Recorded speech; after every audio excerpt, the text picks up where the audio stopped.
Welcome back. You're watching the North American World Championship Qualifier.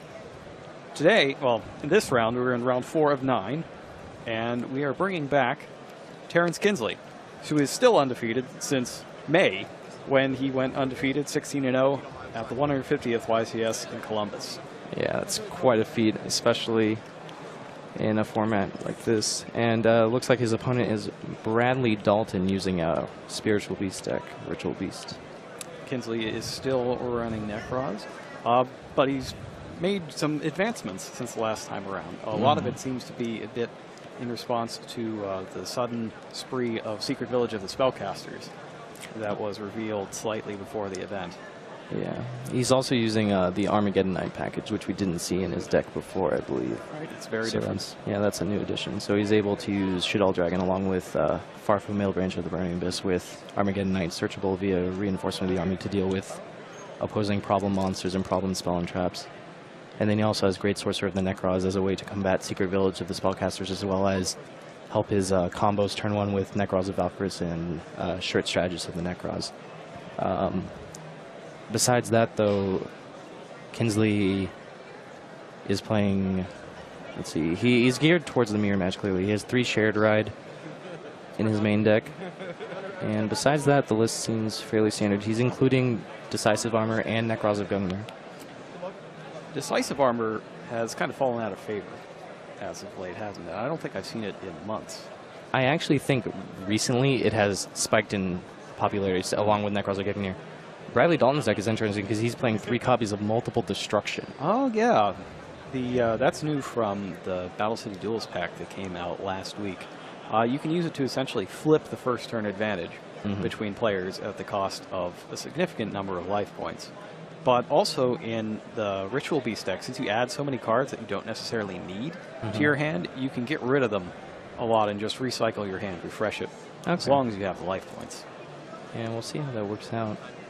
Besides that, it doesn't seem like Dalton has many cards against the Nekroz matchup. He only has 2 copies of Effect Veiler, no copies of Mistake, no other Effect Negation. And he pulls off the Multiple Destruction just as we were talking about. If you go first and start with Multiple Destruction, you can set a card or play any one of your 5 cards and set Multiple Destruction.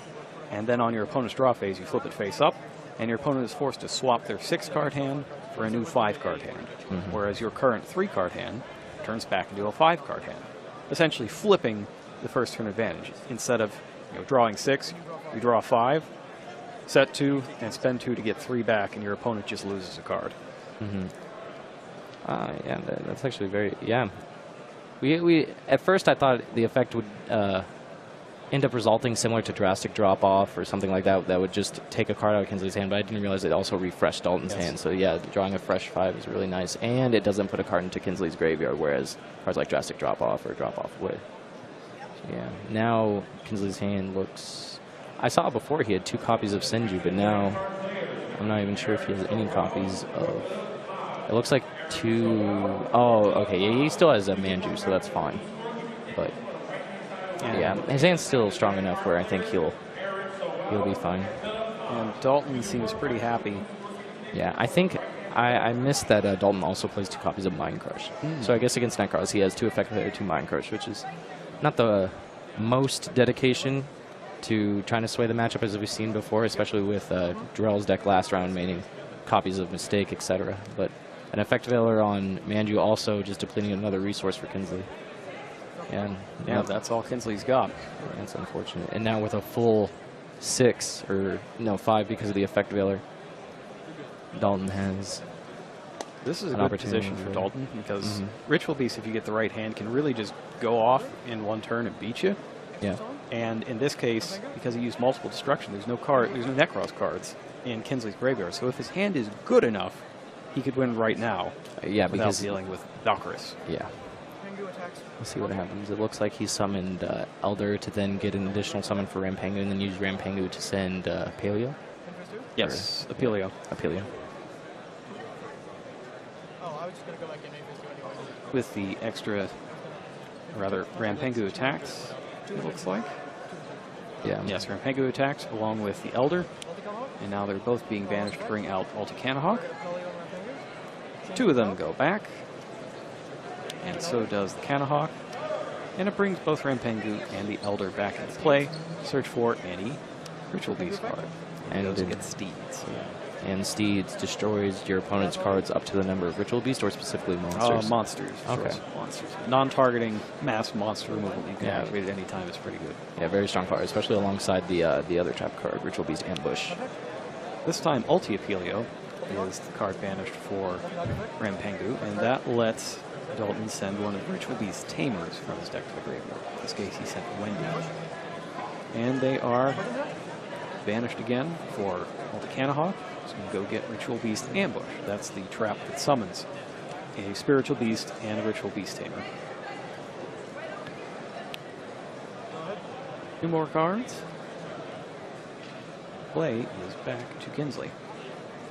Well, I would not think that Shared Ride is normally that good against Ritual Beast. It seems like if Kinsley might have had that a turn ago, it at least would have mitigated some amount or traded for a card. So here's an interesting thing that we didn't quite get to on Kinsley's list. We just saw him with Exa, Enforcer of the Nekroz in his hand, the level 5 monster that when tributed you get Dragon-type Nekroz ritual monsters from the deck to your hand, and when it's banished, you can target one of your other banished Nekroz cards and special summon that monster. So it's a way to get extra Shuarts after you've already banished them for Mirror, and it's also a way to get the Decisive Armor, because Decisive Armor is, I believe it's a dragon. Yeah, Decisive Armor is indeed a dragon. Meanwhile, on the Ritual Beast side of the table, the ambush was flipped, and now Apelio and Wen are joining the field, bringing Dalton up to 4 Ritual Beasts. Let's see, he has emergency teleport now, but does Kinsley still not have any Nekroz cards in his graveyard? He does not. He's got a Manju and a Shared Ride.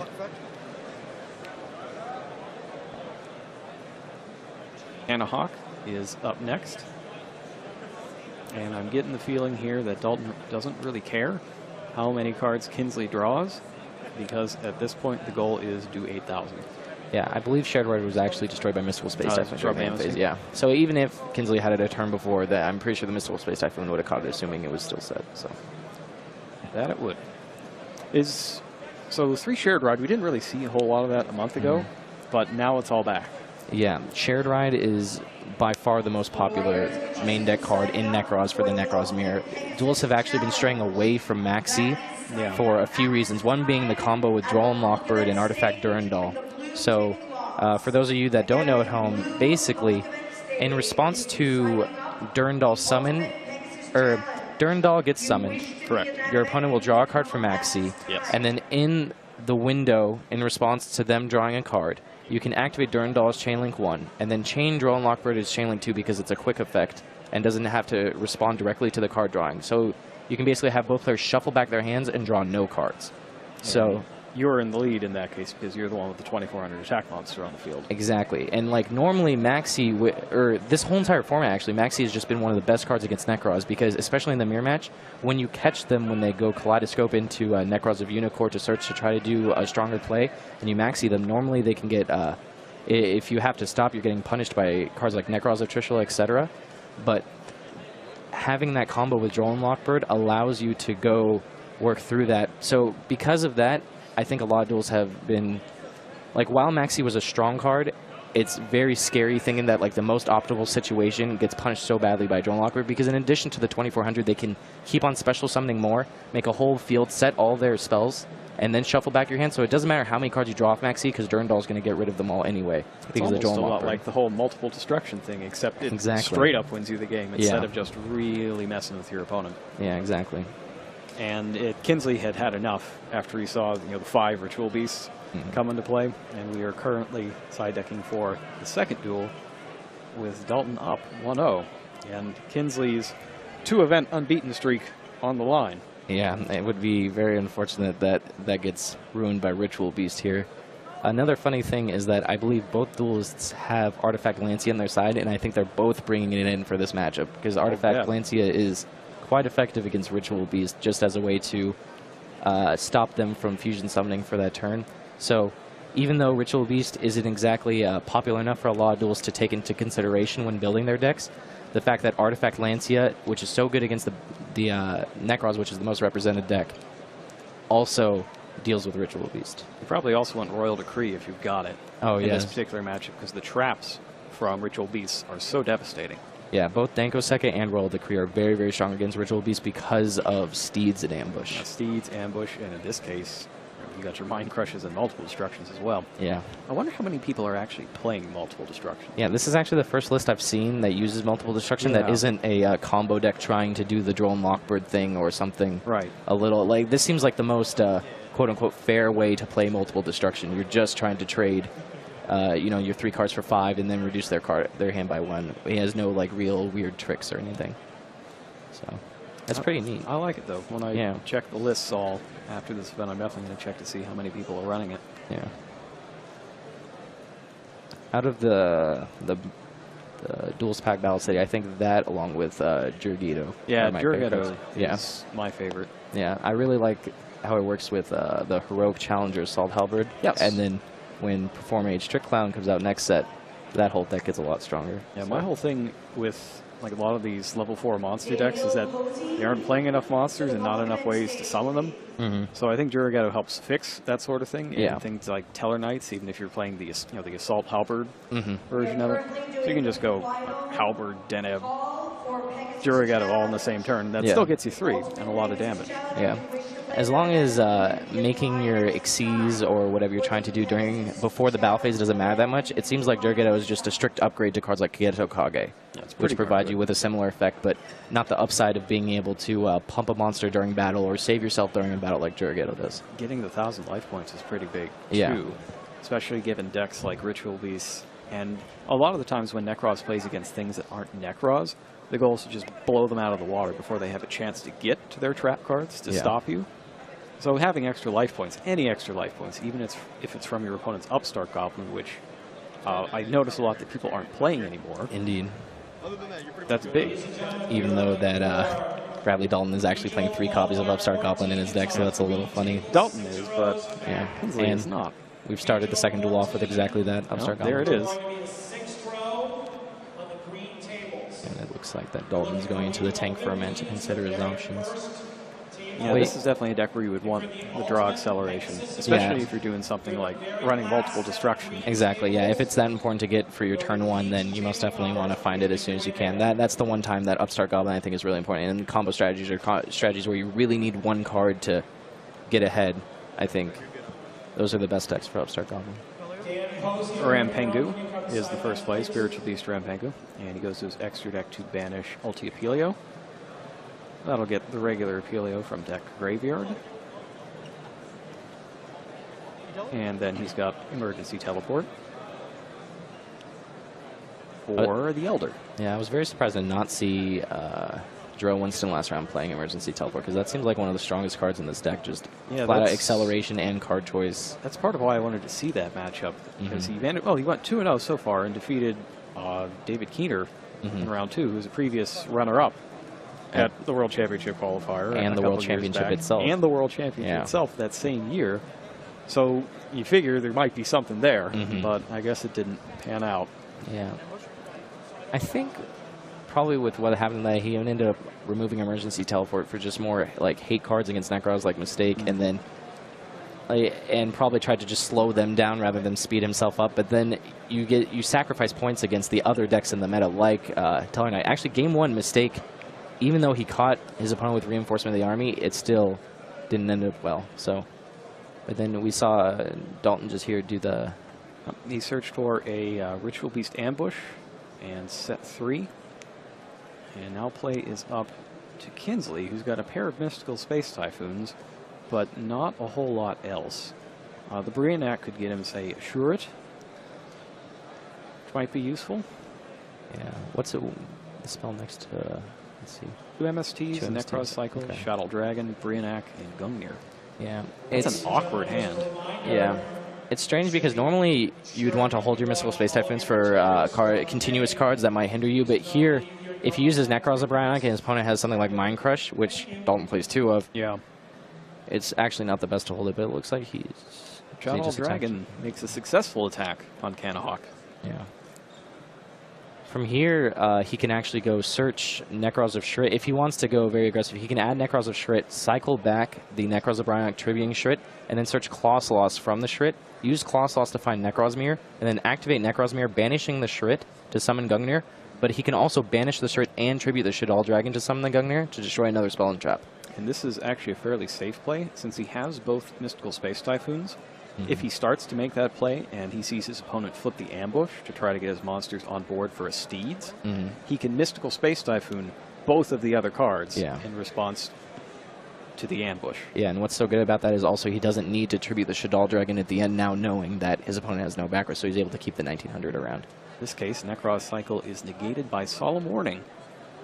2 cards are set, and in the end phase, the ambush brings out Apelio and Elder. Play is back to Dalton, and we saw a quick flash of it. It looks like that's the Ritual Beast Bond spell. So even if Mystical Space Typhoon is used, if there are 2 monsters available, it will more than likely be chained. Second Canahawk is summoned. And Dalton takes stock of his options to make sure he knows where exactly he is in his play sequence. He needs to make sure he sends the right cards to the graveyard and not the ones that he's going to need to summon later on. I'm actually surprised to see... actually, no, I guess I'm not surprised, because Solemn Warning is so effective against cards like Dango Second. Solemn Warning, Mandu or Senju isn't the worst, but Solemn Warning against ritual spells is usually not what you want to do against Nekroz, because they can banish the ritual spells to find another, so it normally doesn't do much. In this situation, Kinsley wasn't able to do anything because he has the Shaddoll Dragon in play. Right. But, yeah, that was a key point where Dalton was able to make his Solemn Warning worth a lot more than it normally would be against Nekroz, so I think that was pretty optimal by his part, and I was pleasantly surprised. It worked out. Yeah. Canahawk searched later and contacted back out. We have Rampengu sending Ulti Petalfin, or banishing Ulti Petalfin to send a regular Petalfin to the graveyard. And you'll see Rampengu and Elder swap back out for another Canahawk. And in this case, Canahawk's going to send that Petalfin right back to the graveyard to go search for. Looks like he's got another ambush there. I remember when the last set was released, everyone was talking about the Ritual Beast, the Ulti Apelio, I believe. Is that the one that's similar to Heraclinos? Ulti Gaia Apelio. Ulti Gaia Apelio. But in all the Ritual Beast matches I've watched, none of them have actually summoned Gaia Apelio. How often do they summon that? Summoning it doesn't happen quite as often. Probably only happens once every few matches or so. Oh. However, using it as the monster to be banished for Rampengu happens all the time. Because it's a psychic monster, it adds the ability to send Ritual Beast Tamers to your graveyard, which is a huge addition to the combos. Yeah, that makes a lot of sense. See, that's pretty cool. I did not realize that. Players usually use 2 or 3 of those so that they can banish 1 or 2 of them and then summon another one if they need I see. Okay, so that makes sense. So that, yeah, because I was curious because I would see so many in their extra decks and it seems like they were dedicating slots to cards that they wouldn't normally use, but with the Rampengu combo, that makes a lot more sense now. Yep. Yeah, 4-backer is pretty scary, although Kinsley does have 2 copies of Mystical Space Typhoon, so it's effectively 2. But we'll see if he flips any during the end phase, but I don't think he is going to. He doesn't, and he picks up that Exa again, which, it's not really what you want to see right here. I'm very surprised. The Exa is actually a pretty popular card in this tournament within, I think among a few groups, but it seemed like for so long players were always talking about how they don't want to play cards like Nekroz or Gungnir, Nekroz or Decisive Arm because they were so bad to draw in your opener. But then you're playing cards like Exa. Yeah, which not necessarily the best. Kinsley doesn't have that particular issue. He's playing Gungnir and Decisive Armor and Exa and Great Sorcerer of the Nekroz. Yeah. Which I personally think is the way, not necessarily Exa, I haven't been convinced on that card yet, but I think Nekroz of Decisive Armor and Nekroz of Gungnir are both so powerful that I wouldn't see why I wouldn't include them. What do you think about Dance Princess? I actually think that Dance Princess is the best level 4 monster to use, because you want a level 4 Nekroz monster to be able to summon for Secret Village. Right. Great Sorcerer is the strongest in terms of combos, because you can do it turn 1, so drawing it is never that poor, because you tribute it away for Valkyris. So basically, anytime you summon Valkyris using Shrit, you can use Shrit to find Bryonic, use Bryonic to find Archmage, then tribute the Valkyris and the Archmage away to draw 2, and then add like Nekroz or Unicorn to your hand, and then go for there. Whereas Dance Princess takes a little setup because it only adds back banished Nekroz monsters. But what I like especially about Dance Princess is, one, it beats cards like Naturia Beast, which we've seen actually a lot of so far, especially in Nekroz decks where they're trying like to find good ways to play Naturia Beast. And you can add back your banished Nekroz of Trishula if it ever gets banished by their Nekroz of Trishula, just by like cycling it away for Unicorn and then getting it back to your hand so you can Trishula them. So we've got Kinsley, who banished his Brionac and cycled to search for a mirror. Mirror attributed Shurit to put Gungnir on the field. And then Gungnir activated its effect, discarding that Exa to destroy 1 copy of Ritual Beast Steeds. Yeah, making some use out of that Exa, getting into the grave. And the Steeds is chained, destroying Gungnir. Lancia, Artifact Lancia, is tributed from the hand, going into main phase 2 to stop Kinsley from searching for another ritual spell. And Brionac was the search for Shurit, which he then discards to search for Nekroz of Valkyris to try to stay in this one. Now he's only got Valkyris in his hand, and the pair of Mystical Space Typhoon is set. But now that Kinsley actually has the Exa in his grave, he's open to a lot more combos with its banish effect, right? Yes. So he could banish the Shrit from his grave, for example, and then later banish the Exa, and then have the Exa special summon the Shrit, which is a lot of value when you think about it, because getting him into play and then tributing away to find another Nekroz warrior gets your engine going again. That's something that I think a lot of observers doesn't really come through unless you're playing the Nekroz deck. If you're just watching it, you don't necessarily see exactly how important Shurit is and how good it is to get as many copies of Shurit and tribute them as you can. Yeah, trying to ride the train of Shurit into Bryonic, into Shurit, into Bryonic, and then having another copy of Shurit effectively for free off of the Exa seems pretty cool. We see the Ritual Beast Ambush, put a couple of Ritual Beasts back into play, and at the same time, Canahawk does its thing as well. 6,100 life points for Kinsley, 6,000 for Dalton, having paid for the Solemn Warning. Petalfin, its effect is activated to try to bounce away the face, and Mystical Space Typhoon is chained to destroy Ritual Beast Bond. And at this point, Dalton does not feel the need to chain it. He's got plenty of good monsters to choose from for fusion materials. And he's going to send Wen and Petalfin. Banish both of them to summon. Probably thinking, can I win right now? Yeah. Is that possible? He goes for a Canahawk. Ritual Beasts are actually one of the better decks for fighting past Nekroz and Valkyris, because it's so easy to get them off the field in response to their own attack. Monster that's not on the field can't possibly be an attacker, so there's no attack to negate. And if Valkyris doesn't negate the attack, it does not end the battle phase, and everybody else is free to pile on. Cycles back out for Wen and Petalfin again. And the card to be searched is Ritual Beast Tamer Lara. Is Petalfin not once per turn? Petalfin is not once per turn. It's, you can only special summon Petalfin once per turn, as it is with all of the basic Ritual Beast Tamers. Okay. Beasts.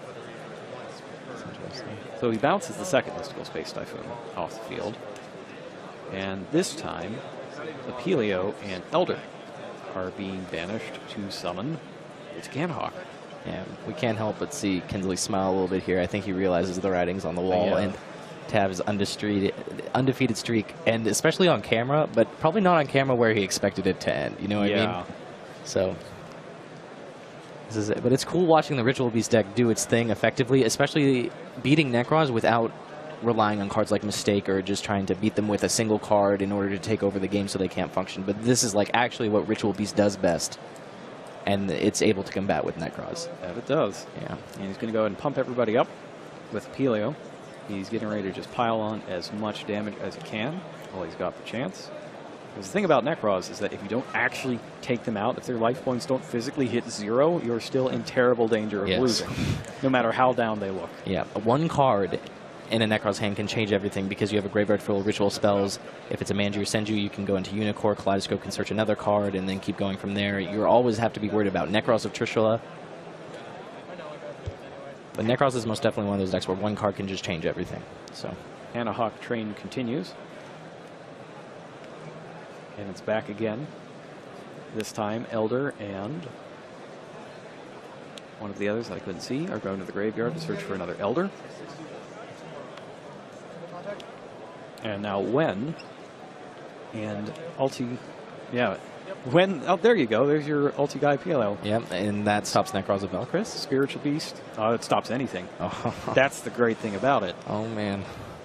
So you need a Spiritual Beast Tamer, and Ulti, a Ritual Beast Ulti monster. Oh, okay, okay.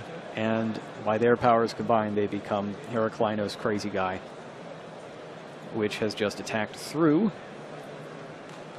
the Valkyris for 3,100, I believe. Possibly more, could be 33. Yeah, and it looks like that's it. Kinsley has had enough because his opponent has enough cards in hand to negate all of his possible plays in the next turn, and that'll do it. That is very unexpected, a 2-0 victory by Bradley Dalton and his Ritual Beast deck over Terrence Kinsley and his Nekroz deck. Well, it was up to 19-0. The 19-0 streak is over, and Bradley Dalton is moving on with 4-0 record. Yeah. Up next, we've got another episode of Yu-Gi-Oh! Arc 5 for you. And then after that, depending on time, we'll either have round 5 of the main event, or we're trying to grab a round of the Ultimate Pegasus Challenge for